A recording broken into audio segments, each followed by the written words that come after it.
Sir, this is Prashant from Hindustan Samachar. Sir, after the budget presentation, Prime Minister Narendra Modi said that this budget is path-breaking reforms that have been carried out in budget given open sky to the youth. And he said that India's role as the trusted democratic partner and trusted quality supplier of the world. What is your stand on it, sir? I've given one example of last year's budget. They initiated a PM internship program last year. 1,65,000 offers were made by companies,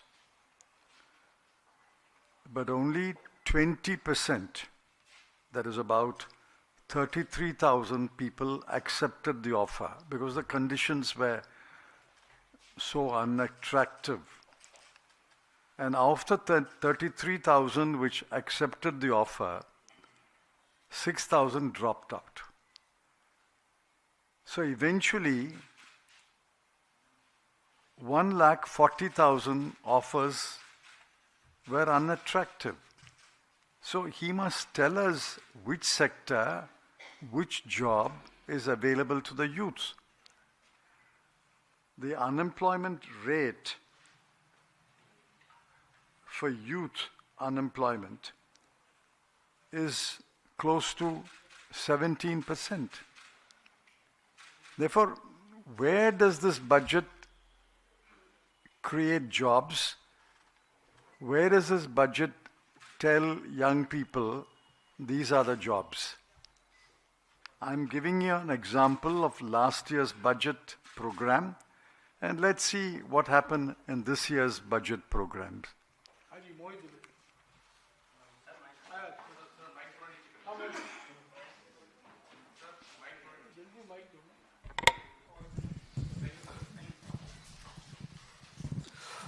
Good evening, sir. This is Mohit from ABP News. Sir, my question is about Trump. India will buy oil from Venezuela. Why is Trump announcing this? Will Trump decide from whom India should or should not buy oil? I'm not Caroline Leavitt, the press secretary of President Donald Trump. Please ask about the Indian budget.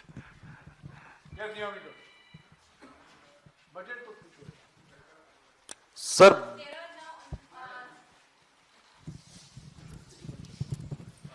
So this time the government hasn't addressed much of the environmental concerns, but there is one big announcement which they have done is about the rare earth corridor. Rare earth corridor which is being announced by the finance minister in this budget.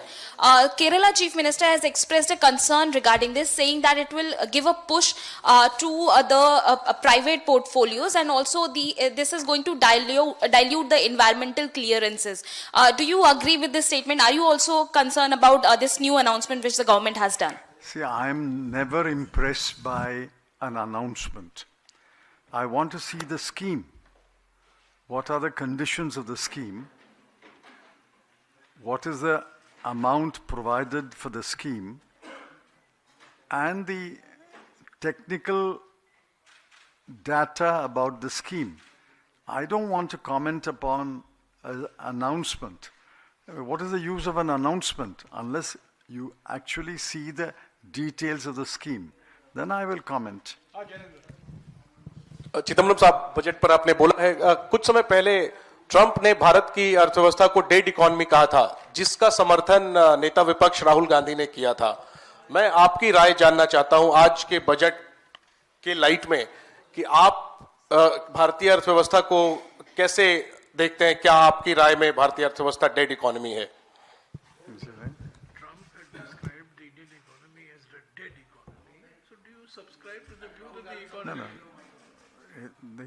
Is the dead economy the subject matter of today's budget? Because Rahul Gandhi also supported Trump's comments. The context in which President Donald Trump made that comment, the context in which Mr. Rahul Gandhi made the comment, I'm not aware. So I can't comment on either statement. Are you aware about the Indian economy? In your opinion, whether Indian economy is dead or not? You ask me about the budget, I'll tell you. This is a budget without an economic strategy, without an economic statesmanship.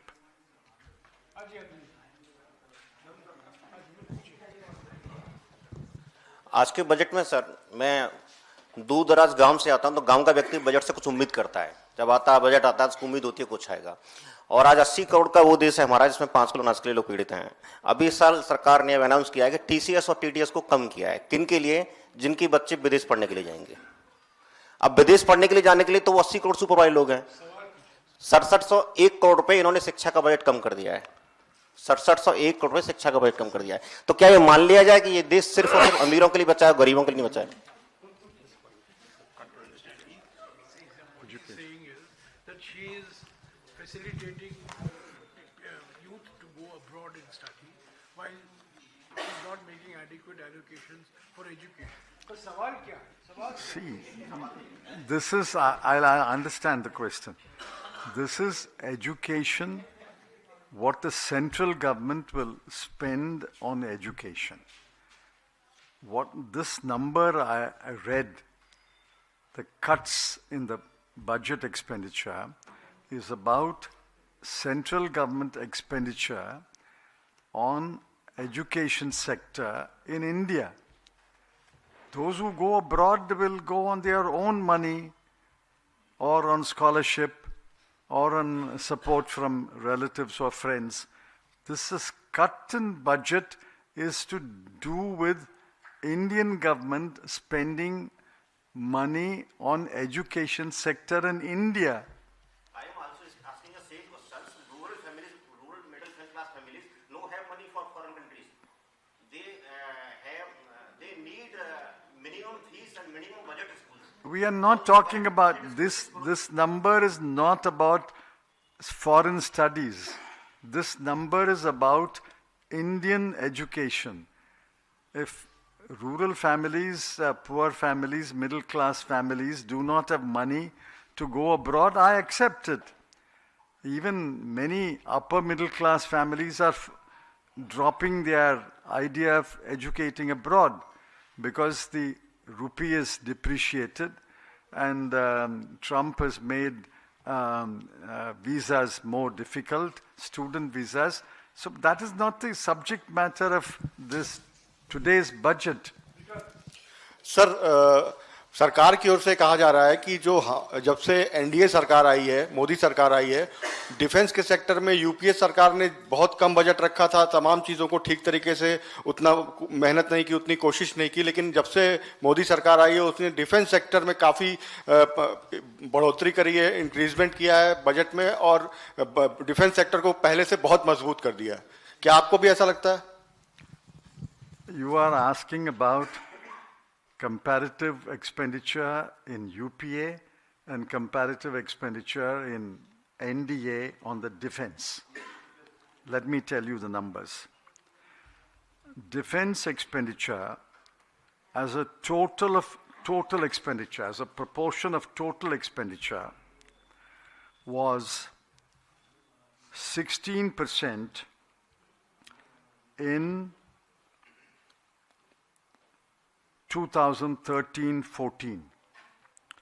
Now, in 25-26, it has come down to between 14 and 14.5% as a percentage of total expenditure. As a percentage of GDP, we had touched 2.25% or 2.3% in 2013-14. This year, it is just below 2%. So either as a proportion of GDP or as a proportion of total expenditure, it has come down between UPA and NDA. ये बहुत महत्वपूर्ण बात है। ये बहुत महत्वपूर्ण बात है जो अभी चिदम्बरम साहब ने कहा है कि जो जीडीपी का हिस्सा है या कुल मिलाकर सारे सरकार का जो खर्च है जिसका उसका हिस्सा है, ये दो आंकड़े हैं। इस दो आंकड़े के अनुसार यूपीए में जितना खर्च रक्षा के क्षेत्र में हुआ था उसकी तुलना में एनडीए के समय कम हुआ है। समझ गए? जीडीपी का हिस्सा अगर आप लें या सारे सरकार खर्चा का हिस्सा लें और दोनों कार्यकाल की आप तुलना करें तो यूपीए के समय रक्षा के क्षेत्र पर हिस्से के अनुसार रक्षा पर ज्यादा खर्च हुआ एनडीए की तुलना में।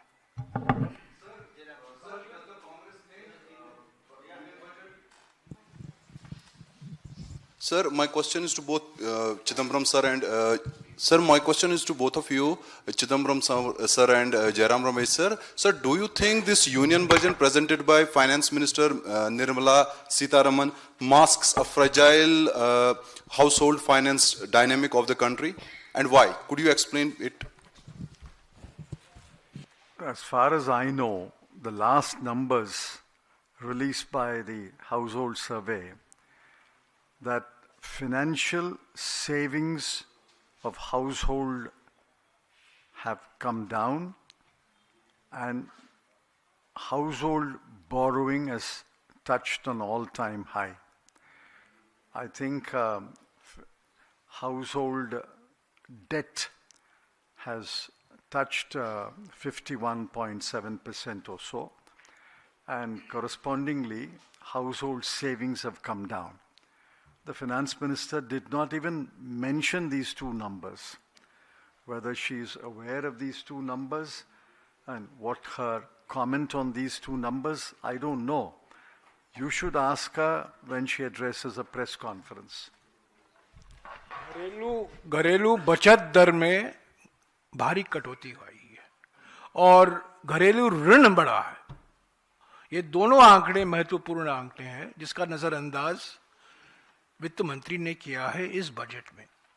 घरेलू बचत अगर हर साल घटता जाएगा तो निवेश की क्षमता कम होती जाएगी।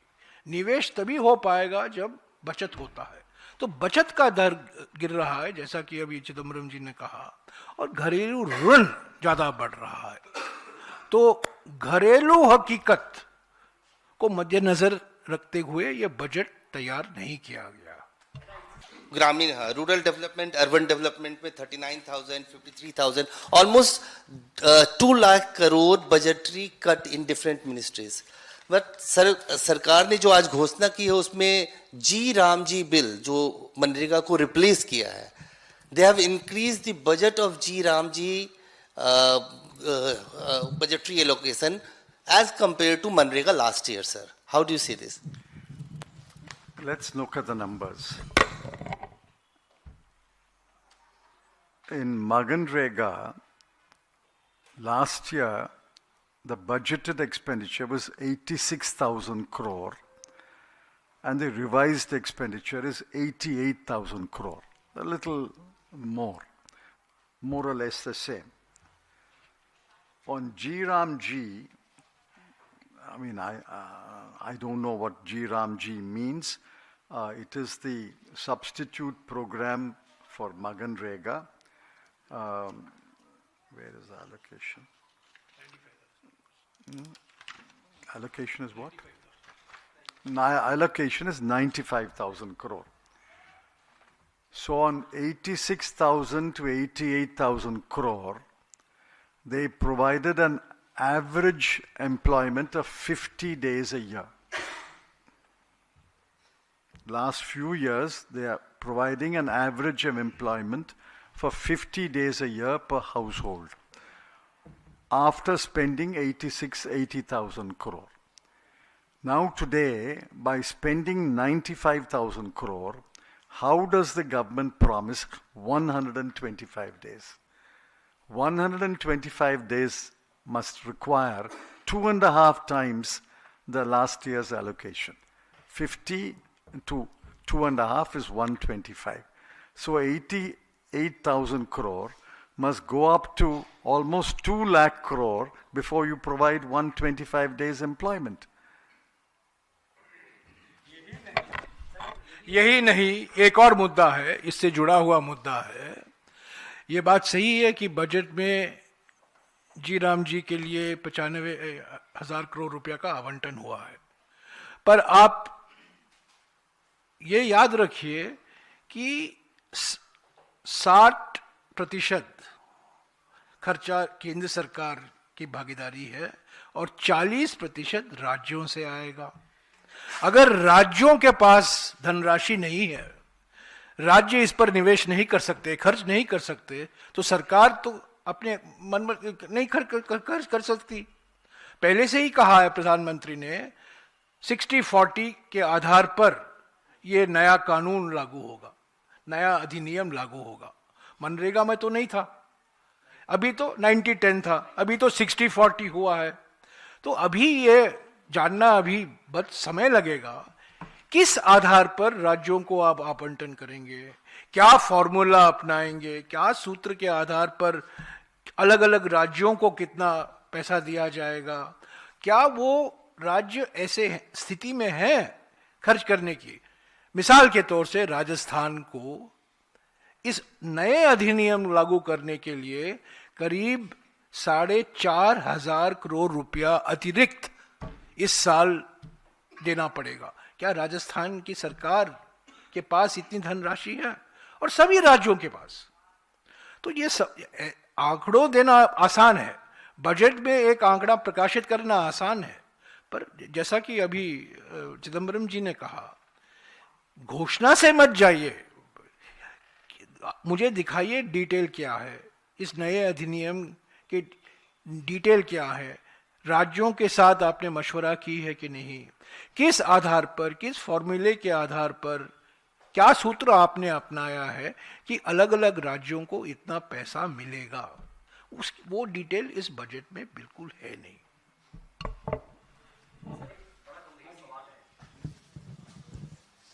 बड़ा गंभीर सवाल है सर कि बजट में जो अनुमानित खर्च है यानी एक्सपेक्टेड एक्सपेंडिचर वो सबसे ज्यादा ब्याज पर है, 14,03,000 समथिंग करोड़। सभी सरकारें ये मानती हैं कि कर्जा लेना पड़ता है सरकारों को चलाने के लिए, विकास ज्यादा करने के लिए। तो क्या कांग्रेस पार्टी और आप उसके पूर्व वित्त मंत्री होने के नाते इस विषय पर क्या मानते हैं सर कि कर्ज लेना और उसके बाद फिर जीडीपी से ही और लोगों के पैसे से ही ब्याज चुकाना।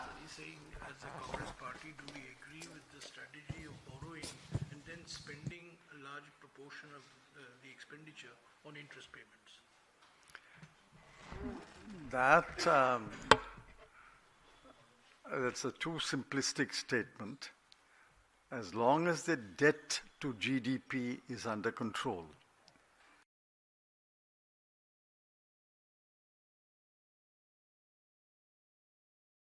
in borrowing and spending. Borrowing is equal to fiscal deficit. Every government has borrowed and spent. So there's nothing wrong with the fiscal deficit, nothing wrong with borrowing and spending, but the borrowing and spending as a proportion must come down to 3% of FRBM. Only in 2007-8 we achieved 2.5%, well under the FRBM limit of 3%. Today it is 4.4%. And it will go down to 4.3% next year. By the time it goes down to 3% at this rate, 0.1% a year, it will take 13 years. Therefore, we are saying debt to GDP ratio may come down, but you should do fiscal consolidation quite rapidly. You can't do it 0.1% a year. Good evening, sir. I'm Sahil from ANI.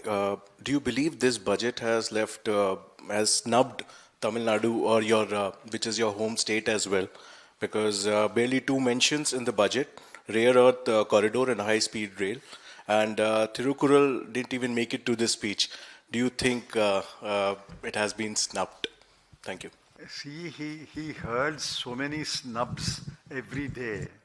Every time he visits Tamil Nadu, he snubs the Tamil Nadu government, Tamil Nadu people. So what does it matter, one more snub? It doesn't matter at all. The BJP is, according to me, irrelevant in Tamil Nadu. And what is this rare earth? I mean, who understands rare earths in Tamil Nadu? How many people's lives will be affected by the rare earths exploration program?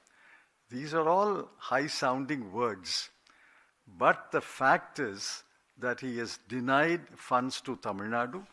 The Tamil Nadu government has documented it. And he is not spending the money that he promised for central sector projects. For example, the AIIMS.